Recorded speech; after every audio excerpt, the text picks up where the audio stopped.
Hi, everyone. It's Tessa. And Joe. From the Unveiling Paradise podcast.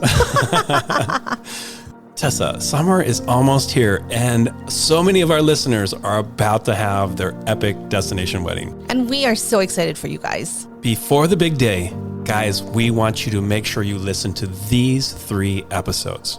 Episode 62, Deep Diving Your Wedding Ceremony. Episode 53, Questions Your Wedding Guests Will Ask. And episode 31, the final countdown to your wedding day. And if you're planning your wedding here in Hawaii, hit us up and ask us about our Unveiling Paradise podcast promo. Happy planning.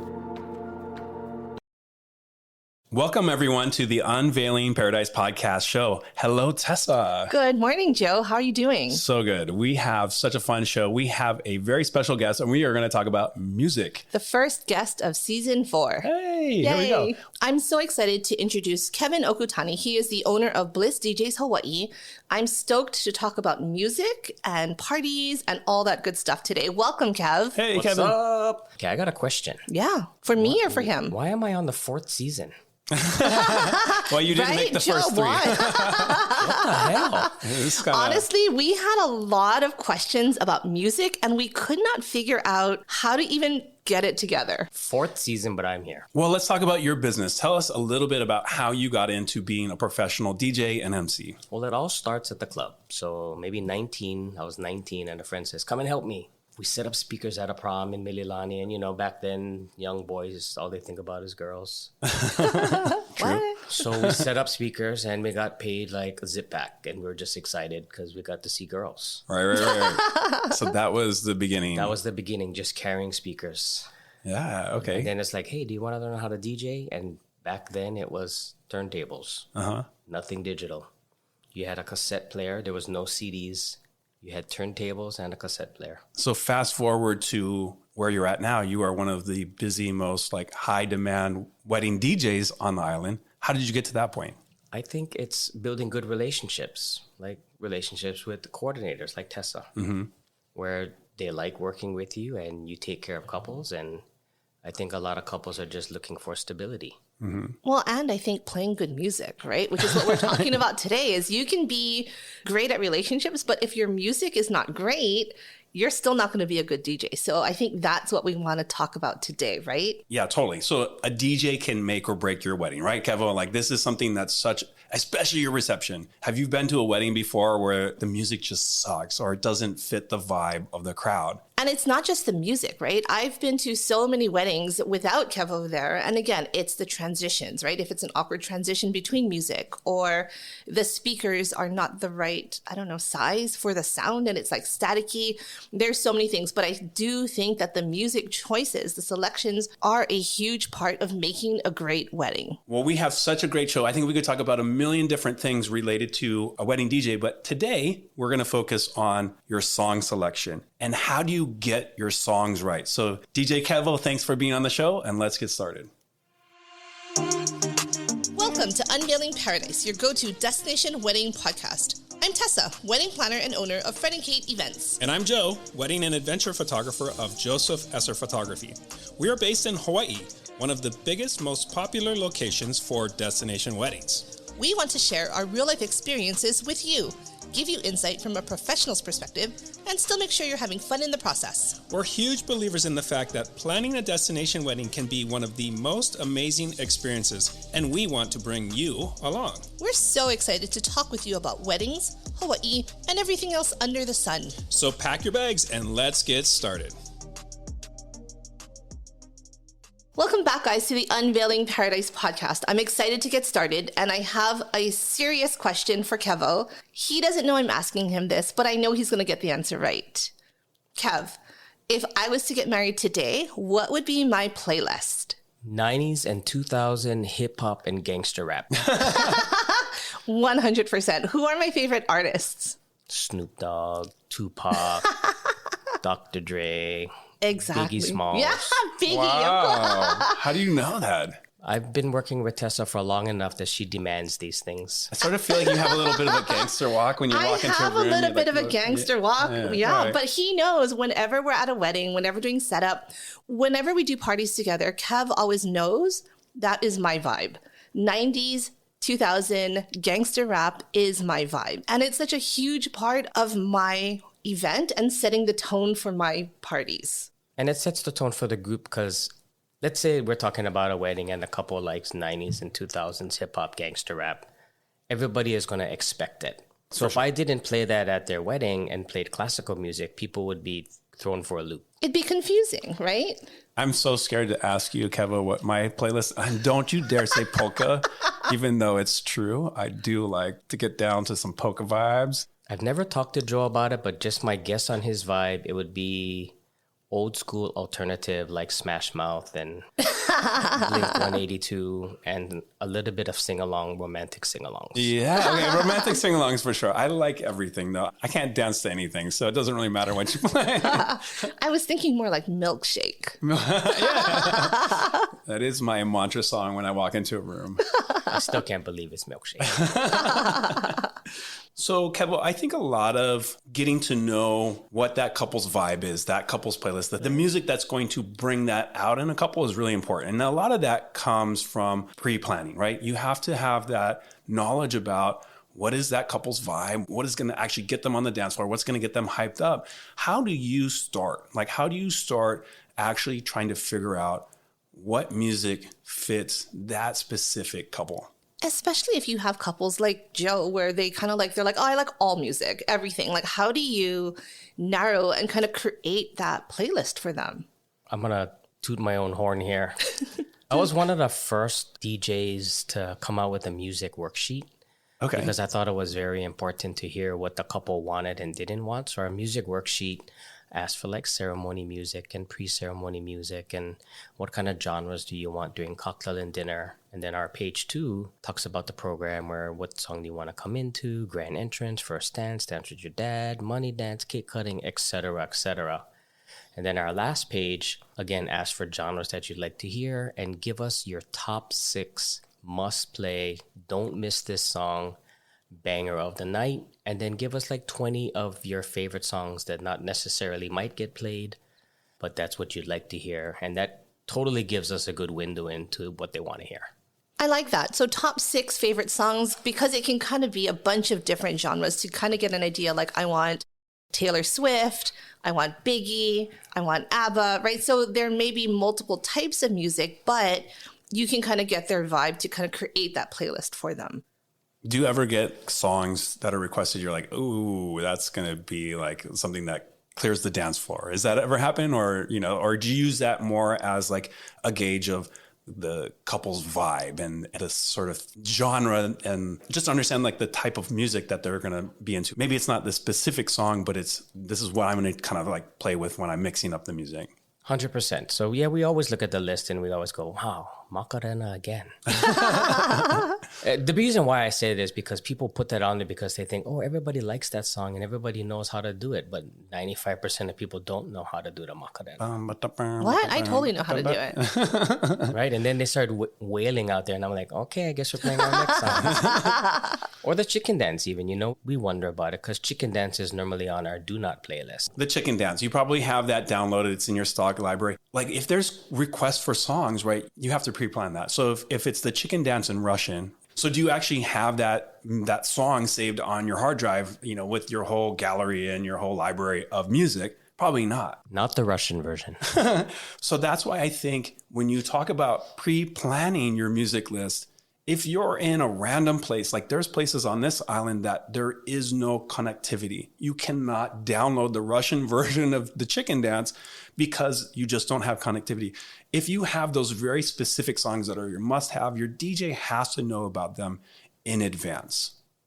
Correct. That's why we have our form and we ask them if there's any music, cultural music or specific to their region or their dad sang a song or something like that. Yeah, I did a wedding recently and it was really sweet. The mother was a pianist. And so she had a lot of these songs that she had recorded online.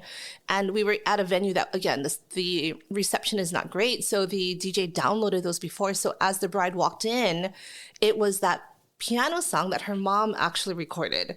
But again, like because they pre-planned it, the DJ was able to have those songs as the bride walked with her mom down the aisle. It was very, I thought, touching, but it wouldn't have happened if they didn't have any forethought. I try and get that out of people sometimes. Like if they're musicians, I'll tell them, hey, why don't you play the Walk Down the Aisle song and just pre-record it?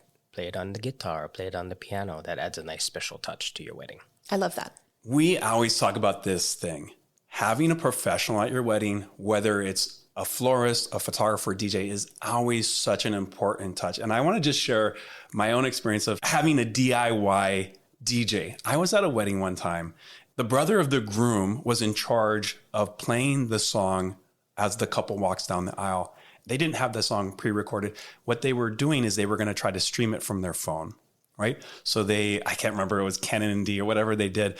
And they were streaming it from their phone, plugged it into the sound system. And as the bride is walking down the aisle, he gets a phone call. Right? No. And because, like That's crazy. they didn't think about this. And so like a professional that would never happen. If they were really kind of in the know, they would have already downloaded that song in advance. They wouldn't have had that happen to them. Or even like, during the reception for Spotify, the ads come on. I mean, if you don't have a paid version or whatever, like there's commercials in the middle of like dancing. What a buzzkill. Yeah. Was it Pandora has that? Pandora. Maybe it was like that. Hemorrhoids or something. Now on special, buy 2 Arby's sandwiches for $5.99. Right? I mean, good deal though. Nightmare. And again, like when you are working with professionals, you're not going to have that experience. You're not going to be worried about that. I got a quick story because I provide sound and then they say, oh, my cousin's going to DJ for a portion of the night and you just MC and DJ the end. And then the portion that the cousin or the brother does is like from iTunes and they play the 6-minute version of a song. And I think that's a buzzkill too if they play the whole song from start to finish. Right. Because they don't know any better, right? They don't know any better. That is like 2 minutes and then you got to transition over to something else. All right, let's get into this even deeper, guys. Let's talk about ceremony music. Where do we start with that? Are there songs that work every time? How do you get started with that song that the bridal party walks into and the bride walks into? I'll be honest, I think that's the area that couples are the least worried about. A lot of times they'll just say, play Canon in D, play Air on a G string, play Can't Help Falling in Love, the Kinegrannis 50-minute intro version. They're very easy about it. Most of the time, there's only a few that are particular about the song that they want to come into. I think a lot of times ceremony music is very trendy, right? So again, like you said, the Kinegrannis song, it was Crazy Rich Asians and everyone had that. Or there was that one from Twilight, 1,000 Years, right? And again, that was popular for a long time. So like you said, I think people tend to be really influenced by movies and culture and whatnot for your ceremony songs. So you have those very traditional like Canon D, Air on G, those kind of things. But on the flip, you also have those very trendy ones, right? What's popular now? And those are the songs that are popular. When the brides are watching on TV and they see that person walking down the aisle, they want that. And that's why they're picking those songs, I think. They want the flowing river and smoke down the aisle. Yeah. The water coming down the aisle as you walk down. Well, let's also talk about location-based. We're here in Hawaii. I hear all the time Israel Kamakaviva Ole's Over the Rainbow. And that's super popular. If you're doing a destination wedding in Hawaii, there are some songs that I think also just kind of fit the location. Okay, let me say one other thing I think that's really important is, again, right, setting your vibe. So for my wedding, my husband and I both like country music. So we actually had Amazed by Lone Star, which is country. And that's what I walked down the aisle to. So again, you can definitely custom your music to your vibe, to your day, right? If you're into country, do country. If you're into polka, do polka. Yeah, let's do that. Right? Joe, you can do polka. We agreed no singing. We did not. So again, I think that's really important too, right? It's your wedding. You don't have to use those classic traditional songs if you don't want to. Pick the song that feels the best for the both of you. Kevo, what are some of the more unique songs you've heard for a ceremony that you thought were like, oh, this is awesome. I wish I saw this more? I did a ceremony walk-in for the groom. It was his version. He played it on guitar, Metallica, Enter Sandman. Oh my God, that's cool. Actually, that's true. I actually hear Metallica, like all the acoustic versions, they'll throw that into ceremonies. I think that's really it was cool. Really cool because he played it himself and he sent me a recording. Sick. Oh, that's pre-planned it. So smart. My advice when picking ceremony music, I like vocals for the bride. Instrumentals are real popular right now and people like to come into instrumentals, but I always tell couples it's okay for your wedding party to come into an instrumental, but to make it different when the bride walks in. So we can do an instrumental of the song that she wanted for everyone, play the vocal portion when she comes in, because it just adds a whole nother level of depth for it. The vocals add so much. Why does the bride get her own song?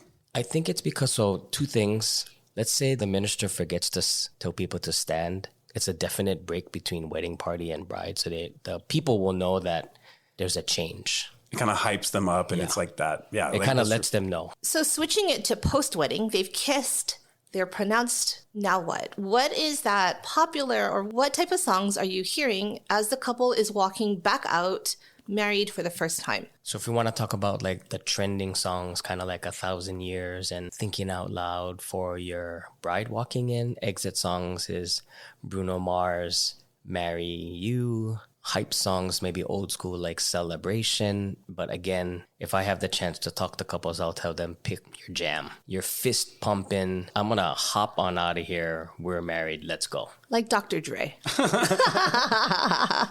Are there some songs where you're like, no, don't do that. That's so cheesy. Like everyone's going to be rolling their eyes. Yeah, I told my wife when we got married 20 years ago, she wanted to walk into I Will Survive because that's her favorite song. This is 100% no cap. One more thing I want to talk about before we move away from the ceremony. Having a professional DJ at your ceremony playing music, that's not the only thing you guys do, right? I think that's a great point, and I probably deal with this 1 out of 4 weddings where, we hired a musician and the musician's going to do ceremony and everything like that, and I think that's fine and dandy. Are they going to bring a speaker? That's the first question. Mm-hmm. Are they going to provide a microphone for your officiant? And I'm going to say 95% of the time people will let us bring our system for the officiant because they forget that their officiant and their vows all need to be amplified. It's just so confusing. There's so many technical aspects to a ceremony where, again, there's music and that's one part. And then your officiant needs a microphone. And then the officiant is sharing the microphone with the couple. If you have a live musician, then you have something else that you have to plug into. It's a lot. I definitely feel like having a professional DJ, having someone manage all of that, and then to make things even more complicated, if you have a videographer, then they are often trying to plug into the audio as well so they can record the sound through that, I think. But there's a lot of things going on. You don't want like a little Beats speaker, or you don't want like a rental speaker where no one is managing all of these aspects. The wedding ceremony is the most important part of your day. You want it to go smoothly without any issues.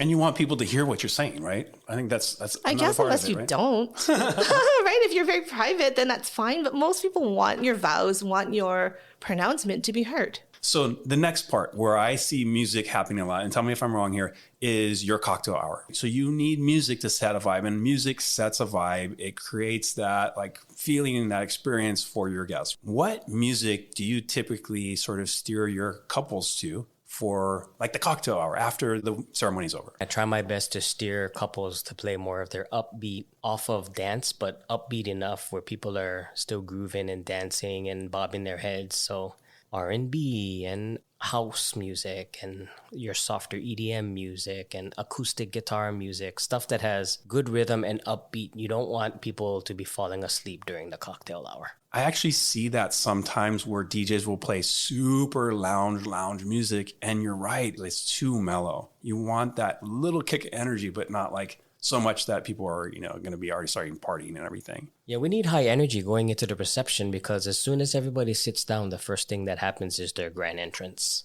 And during the grand entrance, you're hyping, right? You're getting people excited for the couple to come in. So I think having that level of mid to high energy for cocktail hour will easily then translate to the hype of the grand entrance. The buzz is already high. I don't mind if I have to talk louder on the microphone to bring them in. I'd rather have that buzz and that energy up high. So let's talk about the grand entrance. I want to talk about the reception. I think the party, the dinner, the after, like that's a huge part of the wedding, the music, all of that. So for the grand entrance, what do you see? What kind of music? I'm thinking a lot of really, really hype. Again, I'm going to say 90s, 2000 gangster rap is kind of the place to be. But what else do you see for grand entrance? What I feel is couples love to pick songs for each couple. I like that trend. I know some DJs might not, because if it's an 8-couple wedding party, you got to pick 8 different songs. But if the song matches either the bridesmaid or the groomsman, I think it enhances their walk-in. Oh, for sure. They're For sure. hype in because it's their song, or we bring in all the girls to their song and bring in all the boys to their song. So just to clarify, you're saying for the grand entrance, when the wedding party is walking in, a lot of times we'll have all of the wedding party walk in, often in pairs, and it's one song. You're saying ideally, or what you like, the trend now is each couple walking into a song that fits their vibe. And what I've seen a lot is the couples get to pick the song. So they're choosing the song because they have like their secret little dance, or they have like a little surprise something, the money guns or bubbles or whatever, and it kind of fits their vibe. I think that's the point though, right? Is how do you bring that out for those bridesmaids and groomsmen to get them excited as well? And, I know my song. I know there's lots of songs that make me more excited to dance versus just like having to walk into the same thing. I think that makes a big difference. So for me, if I just have an opportunity to talk to a couple, if a couple knows exactly what they want, I get their music sheet and it makes sense. I normally don't ask for a sit down, but if they give me a blank music sheet, which sometimes does happen, I get like 0 input. I tell them, we got to talk. What's really cool is when I'm working on a couple's timeline, or when I'm looking at the music sheet, I will see the songs from ceremony through the cocktail hour, through the reception. I will often be able to tell like what that couple is like before ever meeting them. Or if I haven't met them and we've only had phone calls, I'm like, I get their vibe. I know who they are. Because again, music is such a huge part of creating that vibe for the couple, right? It's that couple's feeling. And I love being able to kind of guess. I'm like, oh, this couple is all oldies. They're into that, So I really, it's always a fun game in my head.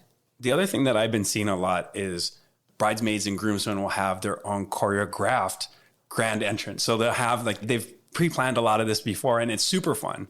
Like, do you see that happening a lot, Kevo? I do. Maybe about 25% of the people will put the effort in, because it is a lot of work to pre-plan a dance routine, especially when people are flying in and they don't live in the same area. For sure. So, sometimes in the morning when the bridesmaids are getting ready, you see them kind of practicing. So they're meeting for the first time and they're trying to choreograph a dance for the entrance. I think the fact that they're putting in this energy to surprise the couple is really kind of fun. And they get to pick their song. They've kind of emailed it directly to the DJ. So the couple doesn't even know. It's kind of as a planner, it makes me a little nervous, but fun surprise. But I think it's TikTok. I think we can thank TikTok for this. And I love it. I mean, I'm so happy that that's actually happening, because it makes it so much more fun for the crowd too, just to get excited, right? Totally. I'll add one thing over here. When it comes to your grand entrance, I think the most popular trend right now is people picking their regional music. So if you're from the Bay, they're going to pick like E40 or Saweetie or Keek the Sneak, anything that's really Bay related. Or if they're West Coast, it's going to be West Coast. If it's East Coast, they're going to be East Coast. And if they're big country fans, it's going to be country. So I think that's the biggest trend right now. A lot of times the grand entrance transitions right into the first dance, right? How do you connect the two? There's really no connection, because the energy level at the grand entrance just needs to be squandered a little bit, then people need to quiet down for the first dance. Let's move into all those different parts of a reception in terms of the music and stuff. So you're selecting music for cake cutting, dances with parents. Let's talk about all of those things. Are there any tips that you share with your couple? For those that don't know what they're doing, I say this all the time.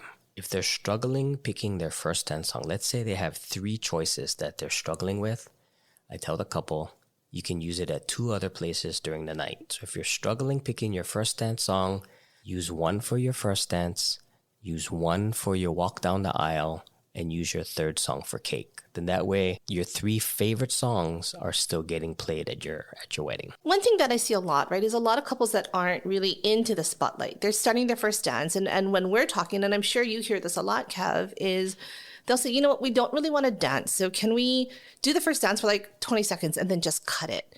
Do you think that that's enough time? Is it too short? Do they have to dance the whole song? I think a lot of them choose songs based on their length, where they may love a 6-minute song, but they're like, I will die if I have to dance for 6 minutes. I agree. And I think a lot of the couples, the bulk of them don't want to dance. Some of them would love dancing for 6 minutes, but I think most of them won't. And I always give them the option that we can always shorten it. What's a good shortened time frame for a song for you? So 2 questions I asked, it has nothing to do with the DJ, but it has everything to do with photo and video. I was going to ask that. If they have a photographer there, I say at least 60 seconds. And if they have a videographer, they should dance for 90 seconds. Yeah, for sure. And that's the thing for us is like, sometimes it's so short that you're like, you need to get like a couple great shots on the dance floor, those big ballroom shots. But if it's 20 seconds, you might not physically be able to move around that fast to get those shots. And this relates to parent dances too, right? A father-daughter dance, a mother-son, right? Again, for me, I could not imagine, and I love my dad, but I can't imagine dancing with him for 6 minutes. Like that is a long time for my dad and I to be like touching each other and dancing. Oh my God, the parent dances. Okay, so you guys all know I have an 8-year-old daughter. Every time I photograph a wedding and dad is there with his daughter, I've already picked like 10 songs for this moment. I'm like, and I get really emotional. I think of myself being on that dance floor for that long. 6 minutes is probably not going to be enough for me. So, I mean, and again, like, I think is that something that you bring in the parents to like help with those song selections? Because I know that's going to probably be one of the most important parts of the reception for me personally. And I am like all in. I'm all invested in making sure that I get to have that moment with my daughter. I agree. And I think a lot of the times, if they do want to do a parent dance, whether it's the father-daughter or the mother-son, they'll always ask their father or mother what song they want to listen to. I have a friend and she is very close with her kids. She has a daughter and she has a son. She's already thinking about their weddings. They're teenagers. And she was telling me, she's like, I don't care about any other parts of their wedding, but she's like, I will dance with my son and I will dance with my daughter. She's like, we are doing a mother-daughter dance. There's no question. She told her daughter, she's prepped her. They picked songs. So she's like, this is happening. So, right, it's understanding that there are many ways that you can dance with parents or siblings or whatever. And again, I think having your family involved in picking the song makes a lot of sense. Okay, we got a couple more things before we get into the dance party. Cake cutting. Is there songs that, do you pre-think those things through, or are there some just kind of like standard go-tos that, you play? There's always the go-tos, Cake by the Ocean, Sugar by Maroon 5, Sugar Sugar by the Archies, How Sweet It Is. There's all those cliche type songs. Those seem boring. Is there something more fun that like, I don't know. Like Dr. Dre? Or Milkshake? So if you want to go off the cuff, you can do OT Genesis, Cut It. Yeah. I like that. Cut it. Or you want to get raunchy, you can do Rihanna, Birthday Cake. Yeah. Okay, I like that. I like raunchy. Sick. Raunchy cake He's cutting. gross, right? And I forgot the bouquet toss, garter toss, all that stuff. There's songs that I see, like Beyonce's always for the bouquet toss, right? I will always change that. Really? So you don't like put a ring on it? No, I will tell them, is that the song you want? She goes, no, that's all I could think of. I go, we're changing it now. What do you do? What is the song that gets you and the girls up off your chair at the bar? Shake it. Okay, so we've gotten through all of the formal program, cake cutting, all that stuff. Let's talk about the reception music. So this is when the dance floor opens. Let's move into that. How do you know what music's going to work for a crowd? Like, how do you know that, Kevo? Besides maybe your pre-homework, right? The pre-homework starts a lot. So a lot of times, my main DJ, Matt, and myself, if they give us free reign at cocktails with just genres, Yeah. we'll play music and we'll definitely keep an eye on what's happening out there during cocktails, and we'll know what this group will turn up to. We'll read the crowd during cocktails. And even dinner too. If they're singing along, we know already exactly where we need to be. I've seen that. So during dinner, if you guys are starting to play some songs and people get hyped, you know that that's going to be what we're starting the dancing with, right? On your music worksheet, you also have like a do not play and must play. So I feel like my thought would be those top 6 would kind of be the starting point to open dancing, right? To kind of get the crowd excited. So what is that? Tell us what that is. So this is what I think it is, and correct me if I'm wrong, Kev, but I see a lot on multiple DJs' worksheets. What are your must-have songs and what are songs that we cannot play, right? I think the funny thing is, as I look through a lot of my couples' worksheets, some of my couples, their do not plays are my other couples' must-haves. Right. One of the ones that I see that is the most polarizing, and it's on everyone's either must-have or do not play, is Mr. Brightside. What I don't understand is like, that's an old song. And all of a sudden this year, it's like on every other wedding's like a reception playlist. What's going on with that? I mean, it's a fun song, but like people love it or they hate it. People love to sing it. I love it. It's just a vibe when you're singing it with all your friends. I love it. What about you? Love or hate? I'm getting tired of it at the end of the night, but What if you start open dancing with that song? Like you just go hard from the very beginning. the old people will not get it. So Mr. Brightside, Joe, yes or no? I like it. I think it's fun. I see this song a lot. Sweet Caroline. Like some crowds, they love it and they're singing it and they're dancing and then it just like falls completely flat on others. You don't want to have that happen where it's like, oh, this is going to be great. And all of a sudden it's like, Well, how do you dance to it though? I think it's a singing. Like I would sing that for like karaoke, but you're not really I don't know. People dancing to Sweet Caroline. People do. Well, how do you hit the eject seat if you've played the wrong song? You're like, oh no, eject. We'll mix right out. The song played for 30 seconds and everybody starts walking off. We'll change it. We won't let it run. I've definitely seen that happen. And I think that for me, I want to reiterate, like that is the great thing about having a professional DJ, right? If you feel like, whoops, we've kind of made a wrong turn, they can course correct. Whereas if you're on a playlist, you're stuck listening to Sweet Caroline the entire time and everyone's walking off the dance floor other than Joe. I agree with you on this, Tessa. It is so important having a DJ that can read the audience, read the vibe of the crowd, know how to pivot when things are going awry. Because you never know what the crowd is going to be into. You can have a good idea, but sometimes you're surprised, and I think that is such an important part of what a professional wedding DJ brings to the table. A professional DJ with experience at weddings. A club DJ is different. A club DJ can't pivot at like a wedding DJ can. A club DJ is a lot of times certain club promoters, they have certain music that you have to play. So it's kind of like having a set playlist. So they don't have to think at the club too much, but at a wedding, you have to be very versatile and you need to be able to change lanes really fast. Okay, Kevo, what do you see most often? I'm actually super curious about this.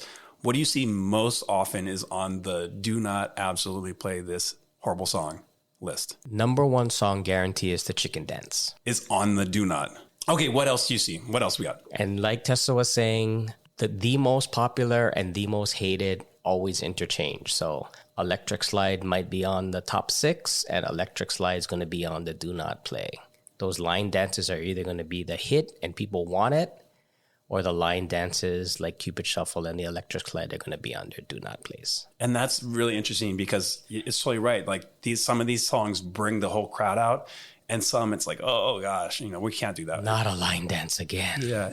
I personally think that with those line dance songs, if you go to a lot of weddings, it becomes too predictable. It becomes like, you're like, okay, like let's change it up.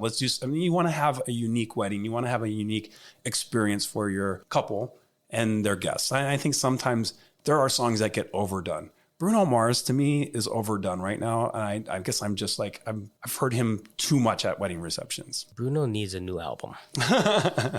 One more must play, I think, that I want to talk about is Taylor Swift.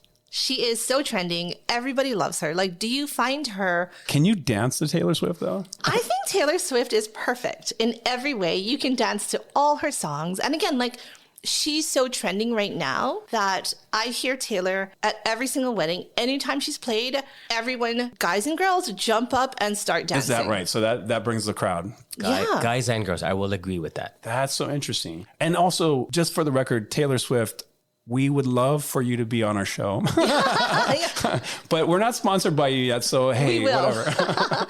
And so I want to kind of transition, right? Taylor Swift, what I've been seeing a lot is for the last song, I've seen a lot of people, pick that last song. It kind of closes the night. I think previously it used to be Mr. Brightside. What I'm seeing a lot now is Love Story from Taylor Swift.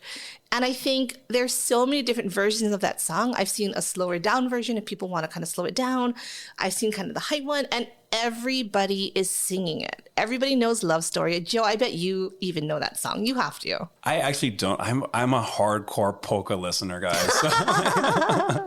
Insert Taylor Swift Love Story. No, but you're right. You do see that at wedding receptions. That's actually a really popular final last dance song for sure. All right. Final thought, Kevo. What is your take? What are your thoughts on the private last dance where the couple dances? Just they kick everybody out of the reception and they have that moment to dance together. Do you like it? Do you hate it? I'm a fan because then it makes it easier to get people home. So you kick them out of them. Get out of here. We got to kick them out because the couple don't want them there. So they got to be away. What about the song? Is it just like, do they just choose that one thing that they want to like play at their anniversary, or like how do they choose that song? I think that's another song that they might have wanted to dance their first dance to. Yeah. Okay. That makes perfect sense. I like that.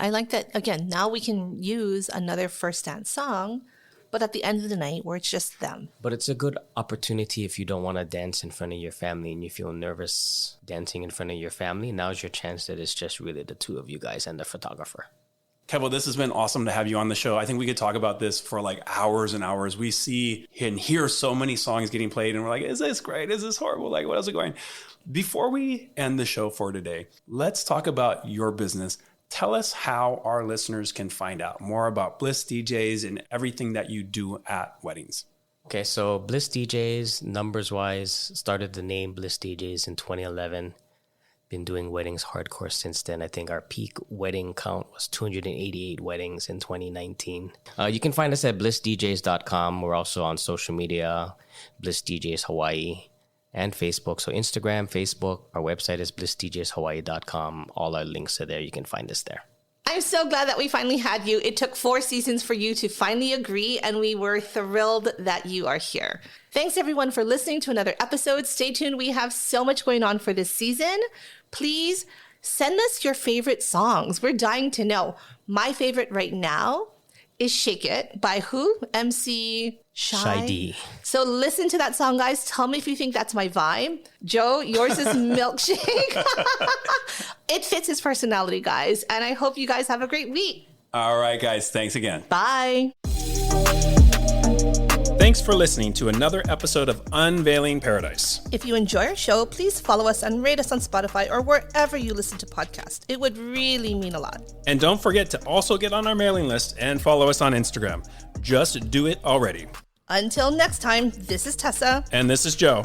And don't forget, your happily ever after It's just a plane ride away.